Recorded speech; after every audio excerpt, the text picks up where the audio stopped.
Alright, तो हमने यहाँ तक कर लिया था कुछ बहुत ही unique lesser known reasons due to which climate change occurs and these are natural reasons. तो जैसे मिलैनकोविच साइकिल्स होता है, उसमें मोटा मोटा बस इतना याद रखो कि the shape of earth orbit change हो जाती है, ठीक है, कुछ 100 सालों या और उससे ज़्यादा समय में।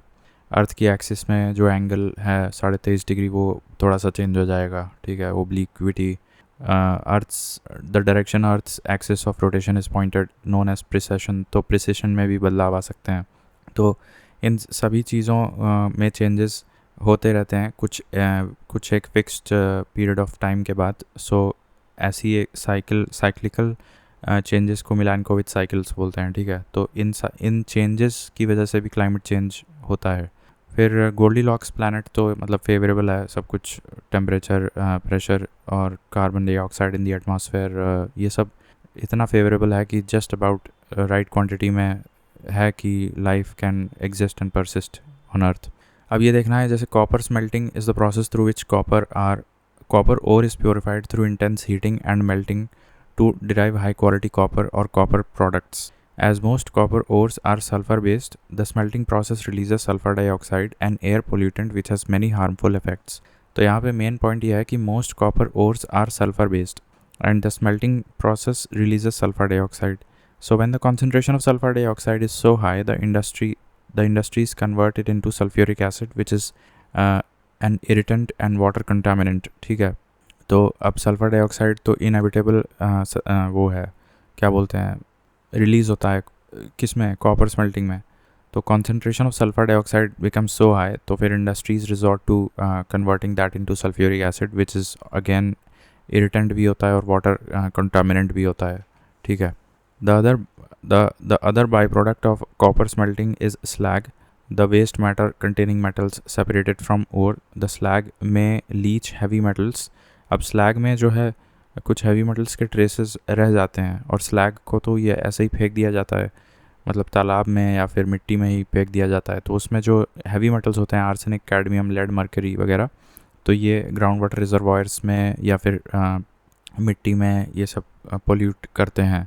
सो water which has a heavy metal content is very toxic to humans. Slag में also increase the concentration of other less harmful salts in water resources which may change the taste of water. तो copper smelting में आप देख लो, मतलब sulphur dioxide का बहुत ज़्यादा एक मतलब पोल्यूशन निकलता है कॉपर स्मेल्टिंग के प्रोसेस में, ठीक है, और स्लैग निकलता है। Then moving on, green house gases की बात करें तो the green house gases are more complex than other gases molecules in the atmosphere. They have a structure which enables them to trap heat। मतलब green house gases का air molecular structure देखोगे, मतलब molecular structure देखोगे, तो वो कुछ इस प्रकार से बना होता है कि बड़ी आसानी से वो ट्रैप कर सकते हैं हीट को। There are several different types of green house gases like carbon dioxide है, वाटर वेपर है, मैथेन है, नाइट्रस ऑक्साइड है और ट्रोपोस्फेरिक ओजोन है। इसके अलावा कुछ ग्रीन हाउस गैसेज हैं जो लेसर नोन है, जैसे परफ्लोरोकार्बन्स हैं, हाइड्रोफ्लोरोकार्बन्स हैं, sulphur hexa fluoride and nitrogen trifluoride, ये सब हैं। SF6 एंड NF3, ये मेरे ख्याल से काफ़ी बाद में इनकी डिस्कवरी हुई कि ये भी ग्रीन हाउस गैस हैं, ग्रीन हाउस इफेक्ट कॉज करते हैं। ये बात बहुत देर से पता चल पाई थी SF6 एंड NF3 के केस में, वरना तो since very long time we already had an idea about the green house gases, जो मेजॉरिटी हैं CO2, H2O, CH4, nitrous oxide हो गया, ट्रोपोस्फेरिक ओजोन हो गया, हाइड्रोफ्लोरोकार्बन्स, परफ्लोरोकार्बन्स। लेकिन SF6 एंड NF3 ये हाल ही में पता चल पाया है। These gas molecules are all made of 3 or more atoms. The atoms are held together loosely enough that they vibrate when they absorb heat. While most of the gases in atmosphere is nitrogen and oxygen, both of which are molecules of 2 atoms which are bound tightly and unable to vibrate, hence they cannot absorb heat.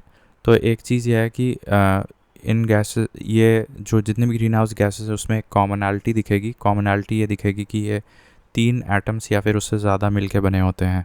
तो जब 3 atoms ज़्यादा मिलके बने होते हैं, 3 या उससे ज़्यादा एटम्स मिलके बने होते हैं, तो फिर जब इन पे इंसोलेशन पड़ता है तो ये वाइब्रेशन करते हैं और वाइब्रेट करके हीट को ट्रैप कर लेते हैं, मतलब और ज़्यादा जगह रूम बना लेते हैं वाइब्रेशन करके कि उसमें और हीट स्टोर हो सकती है, whereas other gases like oxygen and nitrogen which are present in the atmosphere, एक तो वो 2 एटम्स के बने हैं तो इतना वाइब्रेट नहीं करेंगे, और वाइब्रेट करने के दौरान रूम भी नहीं इतना दे पाते हैं कि हीट ट्रैप हो पाए। तो ये रीज़न है। Now humans have increase CO2 levels thrice since industrial revolution began. मतलब CO2 लेवल्स की अगर हम लोग सिर्फ बात करें तो इंडस्ट्रियल रेवोल्यूशन जब स्टार्ट हो रहा था, उस समय जितना एटमॉस्फेयर में कार्बन डाइऑक्साइड लेवल्स था उसके आज मुकाबले आज 3 गुना हो चुका है। Then methane is 20 times more potent as greenhouse gas than carbon dioxide but has a shorter lifespan. तो methane 20 times more potent greenhouse gas है, but it has a shorter lifespan. Short lifespan है ये, ठीक है। Then nitrous oxide is a global warming gas. Nitrous oxide is more potent, 300 times more than carbon dioxide. Global warming potential, ठीक है। देखो greenhouse gas methane 20 times more potent है than carbon dioxide, whereas nitrous oxide की बात करें तो that is 300 times more potent than carbon dioxide in causing harmful effect of greenhouse effect and global warming. But again, methane as well as nitrous oxide, both of them are very short lived, ठीक है। तो nitrous oxide का formula देख लो, N2O होता है। तो N2O क्या करते हैं, बहुत ज़्यादा ग्लोबल वार्मिंग और ग्रीन हाउस गैस इफेक्ट कर डालते हैं। वेरस ये NO2 की बात करें, नाइट्रेट वगैरह या नाइट्रिक ऑक्साइड की बात करें, nitrogen oxide and nitric oxide, ये हमेशा याद रखना, इनका ग्लोबल वार्मिंग से कोई लेना देना नहीं है। In fact they cause global cooling, ठीक है, they cause global cooling. Then industrial fluorinated gas जो मैंने ऊपर बताया था, hydrofluorocarbons and perfluorocarbons released in the semiconductor manufacturing, ये बहुत इंपॉर्टेंट पॉइंट है। अब देखो आज के समय में सब कुछ कंप्यूटर से हो रहा है, स्मार्टफोन से हो रहा है और सब कुछ डिजिटल हो रहा है, तो सेमीकंडक्टर का इस्तेमाल इस वक्त सबसे चरम पे है। और सेमीकंडक्टर चिप्स बनाने के मैन्युफैक्चरिंग प्रोसेस के दौरान ही परफ्लोरोकार्बन्स एंड हाइड्रोफ्लोरोकार्बन्स रिलीज़ हो जाती है। फिर ये SF6 मैंने बताया था और NF3, तो ये these are ozone depleting substances. SF6 and NF3 तो ख़ास तौर पे ये ग्रीन हाउस गैस तो हैं ही साथ ये ओजोन डिप्लीटिंग सब्सटेंस भी, इन शॉर्ट ODS बोलते हैं इनको, ozone depleting substance. So they also have very high global warming potential. फिर chlorofluorocarbons were sought to be replaced by HFCs, but unfortunately HFCs turned out to have longer atmospheric lifetimes. Intergovernmental Panel on Climate Change has declared SF6 as the most potent global warming gas. तो IPCC के हिसाब से SF6 सबसे ज़्यादा potent global warming gas है, ठीक है। और ये ना ही ग्लोबल वार्मिंग कॉज करते हैं बल्कि ओजोन डिप्लीटिंग सब्सटेंस भी हैं ये। देन अगर हम लोग concentration of green house gas in the atmosphere की बात करें, हाई से लो की तरफ बढ़ें अगर, तो CO2 सबसे ज़्यादा मात्रा में है, उसके बाद मीथेन है, उसके बाद नाइट्रस ऑक्साइड है, उसके बाद फ्लोरिनेटेड गैसेस हैं, ठीक है। तो सबसे ज़्यादा कार्बन डाइऑक्साइड, फिर मीथेन, फिर नाइट्रस ऑक्साइड एंड लास्ट में फ्लोरिनेटेड गैसेस, ये ऑर्डर है। देन अब ये EABTIO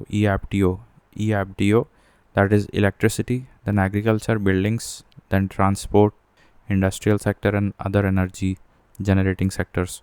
तो ये सेक्टर्स हैं जहाँ से सबसे ज़्यादा ग्रीन हाउस गैस एमिशन हो रहा है, ठीक है। EABTIO इलेक्ट्रिसिटी, एग्रीकल्चर, उसके बाद B से क्या था, buildings, electricity, agriculture, buildings, transport, industry and other energy generating sectors. Countries की बात करें तो चाइना सबसे ज़्यादा ग्रीन हाउस गैस एमिशन करता है, उसके बाद USA, उसके बाद इंडिया, मैक्स टू मिनिमम, ठीक है। अब ये है, देखो ये बहुत इंपॉर्टेंट है क्योंकि इसमें ये वाला पॉइंट इंपॉर्टेंट है। मैंने बताया था कि global warming potential nitrous oxide का ऑलमोस्ट 300 टाइम्स मोर होता है कार्बन डाइऑक्साइड के मुकाबले, एंड मेथेन का ऑलमोस्ट 20 टाइम्स मोर होता है कार्बन डाइऑक्साइड के मुकाबले ग्लोबल वार्मिंग पोटेंशियल। बट इनकी लाइफ टाइम जो है थोड़ी कम होती है। मतलब मेथेन की तो सिर्फ 12 साल होती है, लेकिन नाइट्रस ऑक्साइड की लाइफ टाइम भी काफ़ी ज़्यादा होती है, ठीक है, 120 साल होती है। तो ये तो हर हाल में नहीं बढ़ने देना चाहिए नाइट्रस ऑक्साइड का कॉन्सेंट्रेशन। फिर हाइड्रोफ्लोरोकार्बन्स और ये परफ्लोरोकार्बन्स, ये देख लो 50-50 हज़ार साल तक ये डके नहीं होते हैं। सल्फ़र हेक्साफ्लोराइड SF6 की बात करें तो 3200 साल तक ये डके नहीं होता है, ठीक है, और ग्लोबल वार्मिंग पोटेंशियल भी देखो कितना ज़्यादा है। इसीलिए intergovernmental panel on climate change ने had declared SF6 as the most potent global warming gas as well as ozone depleting substance भी है। ठीक है, तो देखो 3200 लाइफ टाइम इसका है और 23,900 times more 23,900 times more than the effect caused by carbon dioxide. ठीक है, तो ये टेबल बहुत इंपॉर्टेंट है। तो चाइना, USA, फिर India in the order of country, उसके बाद EFTO, electricity, agriculture, buildings, transport sector, industrial sector and other energy generating sectors. तो ये हो गया EFTO। देन उसके बाद कंसंट्रेशन ऑफ गैसेस की बात करें तो CO2 सबसे ज़्यादा है, फिर मैथेन, CO2, मैथेन, फिर मेरे ख्याल से nitrous oxide, CO2, methane, nitrous oxide, उसके बाद fluorinated gases. Now melting of ice caps will release the trapped carbon dioxide back into the atmosphere।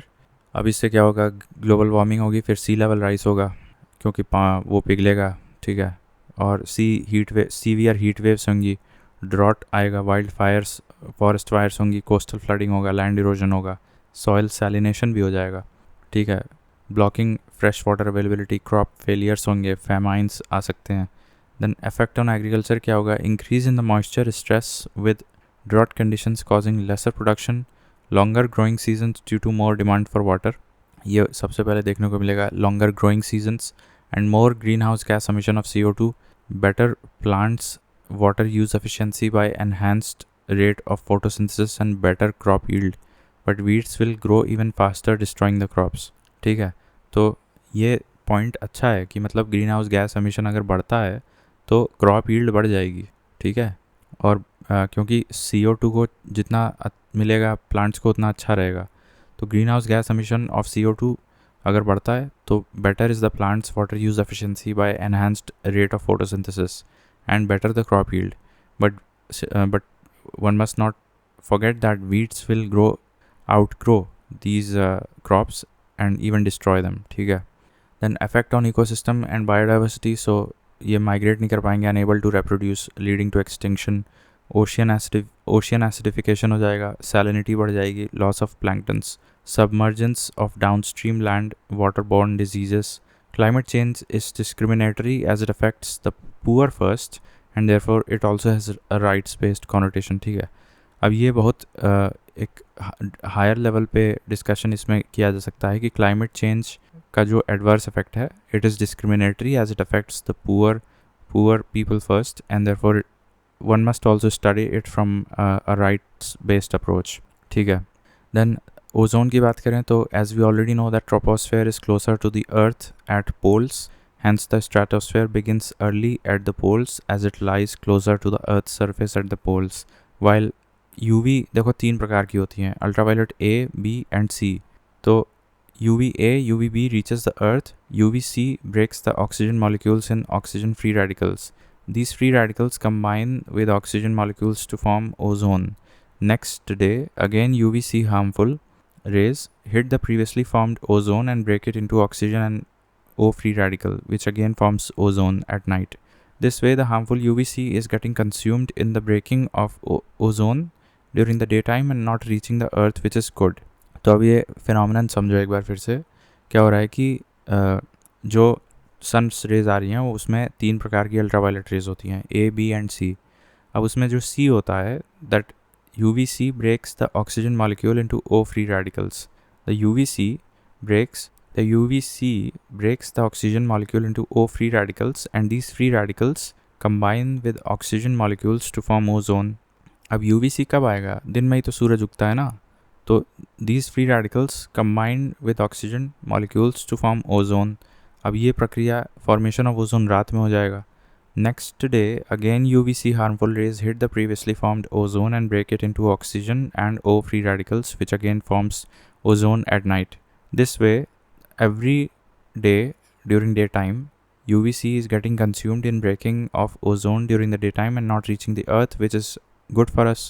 Now when the pollutant enters at night, O free radical instead of binding with the oxygen to form ozone for the next day, it rather binds with chlorine, which is a pollutant। तो OCl बना लेते हैं, तो OCl बना लेगा रात में ozone के बजाय, ठीक है, OCl बना लेगा, तो ओजोन बना ही नहीं रात में, ओजोन नहीं बना तो अगले दिन जो UVC आएगी वो तो डायरेक्टली पेनिट्रेट होके अर्थ पे गिर जाएगी। अगर ओजोन बन जाता तो ओजोन नष्ट होने के लिए वो कंज्यूम हो जाती UVC, ठीक है। लेकिन अभी OCl बन गया है और ClNO3 भी बन जाते हैं कई बार, HCl भी बन जाता है, thereby not stopping the UVC in the stratosphere itself, ठीक है। सो इन पोलार एरियाज कोल्ड एयर, तो बेसिकली ये होता है कि ओजोन मतलब ओजोन जो है डिप्लीट हो जाता है due to pollutants like chlorine free radicals, जो ओजोन बनने नहीं देते हैं रात में। तो फिर अगले दिन UVC को तोड़ने के लिए वो ओजोन लेयर मिलती ही नहीं है, तो आराम से वो अर्थ पे आके यहाँ नीचे कष्ट देती है UV ultraviolet C। Now polar areas में क्या होता है कि cold air descends and creates high pressure on the land and subsequent low pressure vertically above in the upper troposphere plus stratosphere. Also since the Coriolis force is maximum at the poles पे क्या होता है, Coriolis force maximum होता है, the incoming winds towards this low pressure, Coriolis force maximum होता है poles पे। और क्या होता है, यहाँ पे मैंने बताया कि ज़मीन पे हाई प्रेशर होता है, ठीक है, और लो प्रेशर होता है बिल्कुल वर्टिकली अपवर्ड्स, उसी हाई प्रेशर रीजन के vertically upwards exactly low pressure रहता है और कोरियोलिस फोर्स मैक्सिमम होता है। तो क्या होएगा, नीचे हाई प्रेशर है, ऊपर लो प्रेशर है और यहाँ कोरियोलिस फोर्स मैक्सिमम है। The incoming winds towards this low pressure starts swirling to form a polar vortex. अब ऊपर जब लो प्रेशर बन गया है तो low pressure is always a region of convergence, वहाँ पे इनकमिंग विंड्स आएंगी, लेकिन कोरियोलिस फोर्स मैक्सिमम है पोल्स पे, तो पोलार वॉर्टेक्स बन जाता है और पोलार स्ट्रेटोस्फेरिक क्लाउड्स बन जाते हैं। अब ये पोलार स्ट्रेटोस्फेरिक क्लाउड्स, इसमें जो है नाइट्रिक एसिड मिलता है। Now these are the phenomenon of polar winter season, मतलब ये नॉर्मली होता है, ठीक है। नाउ समर्स में क्या होएगा कि when sunlight breaks HNO3 in these clouds and already present HCl and ClO, chlorine free radical gets freed and then binds with oxygen free radicals and prevents formation of ozone। अब ये winter वाली situation मैंने बता दी कि उस polar stratospheric clouds में HNO3 भी होते हैं क्रिस्टल्स, ठीक है। अब समर में जब सनलाइट आएगी, क्योंकि पोलार रीजन में तो 6 महीने बाद वो सनलाइट आती है, तो जब सनलाइट आएगी तो वो HNO3 को तोड़ेगा और HNO3 से निकलेगा हाइड्रोजन। अब हाइड्रोजन निकलेगा तो वो कुछ अगर पोल्यूटेंट्स रह जाते हैं जैसे Cl वगैरह, तो उनसे कंबाइन कर लेगा, HCl बना लेगा। तो chlorine free radical gets freed and then binds with oxygen free radicals and prevents formation of ozone. और कुछ जो हैं पोल्यूटेंट्स क्लोरीन के ऑक्सीजन फ्री रेडिकल से जुड़ जाएंगे, तो ओजोन नहीं बन पाएगा। दस सनलाइट इन समर्स जो आएगी समर में, that induces the stratospheric ozone depletion because it frees up the chlorine free radicals, which then binds to the oxygen free radical which should have gone in making of ozone.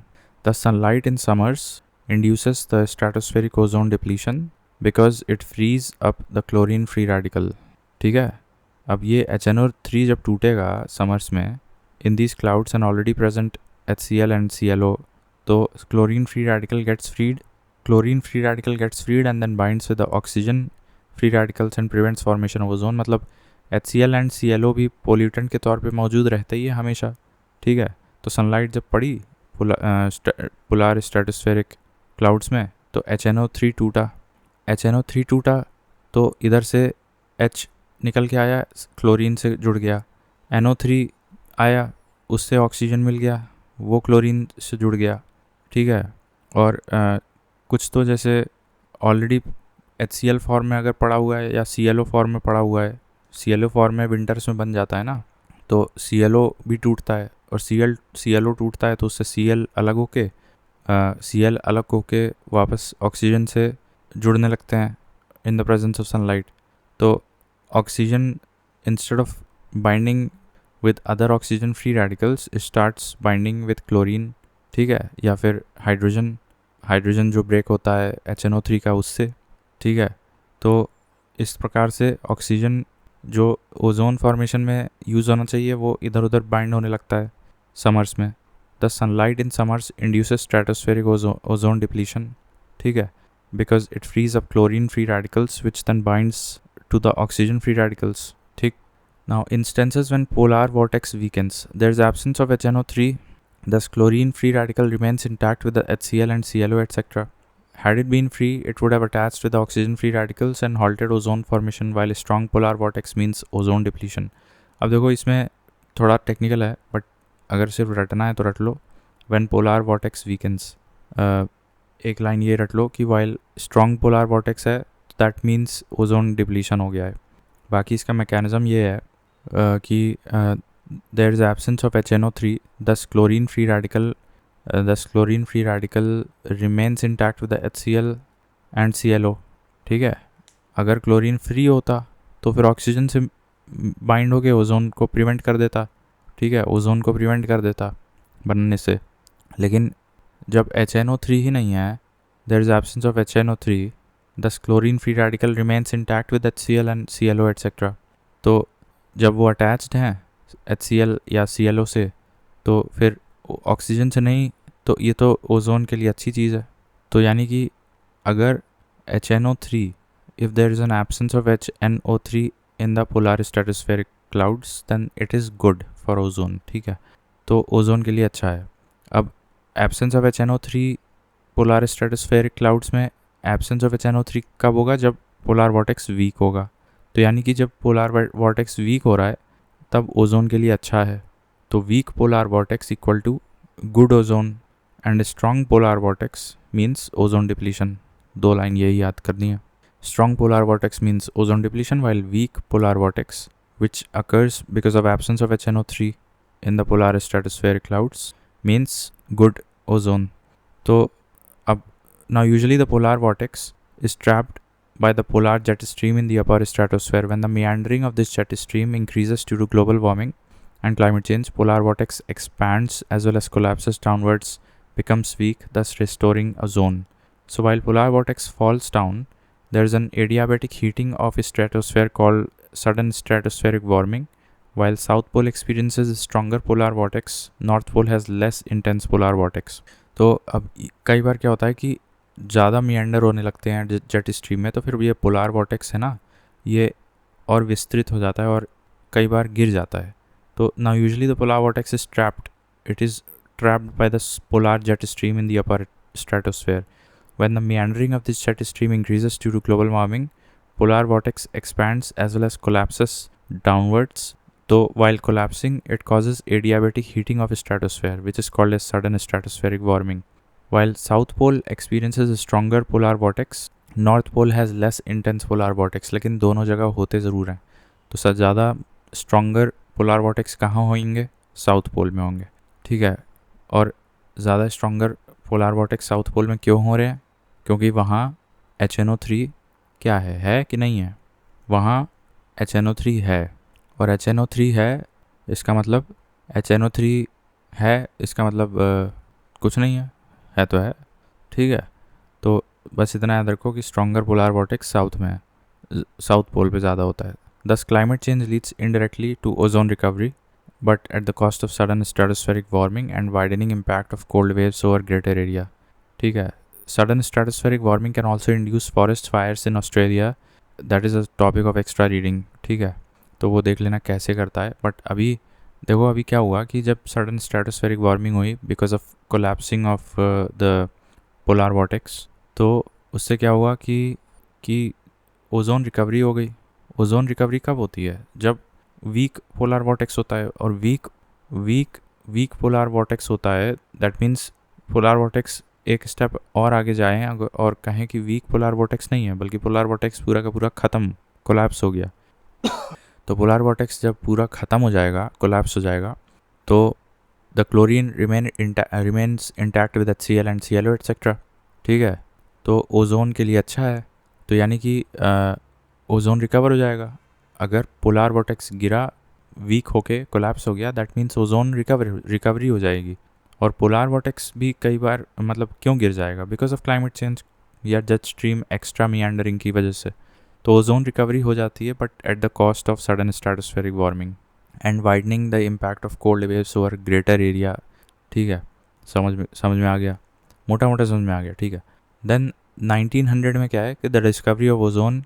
तो 1900 में ये discover किया गया था कि ozone blocks the harmful UVC rays. The 1920s में research held ammonia accountable for ozone depletion. Thus, chlorofluorocarbons were put in place of ammonia. 1920 में the world was ideologically divided between have and have nots. मतलब उस समय materialistic just start हुआ था कि ये भी प्राप्त कर लें, वो भी प्राप्त कर लें. तो world was ideologically divided between haves and have nots. ठीक है. खैर 1900 में ये पता चला था कि ओजोन UVC से प्रोटेक्ट करता है अर्थ को. देन 1920 में ये पता चला कि ओजोन डिप्लीशन होता है अमोनिया से. तो इसलिए फिर 1920 ऑनवर्ड्स अमोनिया को हटा के CFCs को इस्तेमाल किया जाने लगा. 1970 में ये पता चला by the initiative of Canadian research in 1972, the world leaders met in Stockholm conference. अब ये देखो, ये कनाडा में हुआ था, मॉन्ट्रियल में मेरे ख्याल से 1972 में. World leaders met in Stockholm Conference in 1974. A research paper was published by Sherwood stressing on ozone depletion. 1977 UN stepped into picture and took the matter to interest. तो सबसे पहले देखो 1900 में बताया कि वो होता है, ozone actually protects the earth from the harmful UVC rays. तो 1920 में क्या पता चला कि ammonia is accountable for the ozone depletion. Then CFCs को ले आया गया. 1970 में क्या हुआ, 1972 में कैनेडियन इनिशिएटिव के द्वारा the world leaders met in Stockholm conference. 1972 में world leaders had met Stockholm conference में. देन 1974 में एक रिसर्च पेपर आया था by Sherwood stressing on the issue of ozone depletion. तो वो 1974 में पेपर पब्लिश हुआ था. देन 1977 में UN stepped into the picture and took the matter to interest. अब देखो, अब स्टार्ट होता है Vienna convention for the protection of ozone layer was adopted in 1985 and enforced on 26 January 1989. तो दोनों डेट्स इंपॉर्टेंट है. वियना कन्वेंशन 1985 में adopt किया गया था, लेकिन इम्प्लीमेंट हुआ था 26 जनवरी 1989 से 89. However, this convention did not mandatorily ask the nations to take concrete actions. मतलब वही है, लीगली बाइंडिंग वगैरह नहीं था इसमें framework. The specific course of actions are spelled out by the Montreal Protocol, which was more binding in nature. ठीक है. तो the specific course of action मतलब और stricter version बना दिया था वियना कन्वेंशन का in the Montreal Protocol, which was more binding in nature, while Vienna was in Austria. ठीक है. Montreal मेरे ख्याल से कनाडा में है. So this was the first time that all 197 nations have ratified any treaty. Thus it is universally ratified. September 16 is celebrated as Ozone Day. तो ये मेरे ख्याल से September 16 को Montreal Protocol साइन हुआ था by all the 197 nations.